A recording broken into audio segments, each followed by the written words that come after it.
புலன்களிலிருந்து வரக்கூடிய மன உணர்வுகள், மன உணர்ச்சிகள் என்று அழைக்கப்படுகின்றன.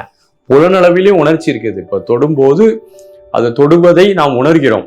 அப்படி உணரும் போது அந்த உணர்ச்சி நமக்கு யாராவது நல்லா அப்படி இன்னும் அப்படி ஒரு அன்பா தடவி விடும்போது அந்த உணர்ச்சி மனதளவுல ஒரு சந்தோஷத்தை கொடுக்கிறது. அது மன உணர்ச்சி. புலன் உணர்ச்சி அது அழகாக இருக்கும்போது, ரசிக்கிறது மாதிரி இருக்கும்போது அது மனதிலும் ஒரு உணர்ச்சி ஏற்படுத்துகிறது. அப்போ உணர்ச்சி என்பது புலனளவில் ஆரம்பிக்கக்கூடிய ஒன்று.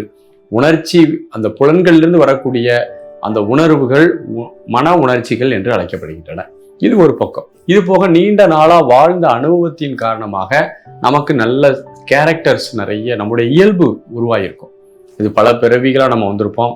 பல பிறவியில ஏற்பட்ட பல தாக்கங்கள் நம்முடைய மனதுல ஒரு இயல்பு தன்மையை உண்டாக்கியிருக்கும். நல்ல உணர்வுகள் நமக்கு வரலாம், நெகட்டிவான உணர்வுகளும் நமக்கு வரலாம்.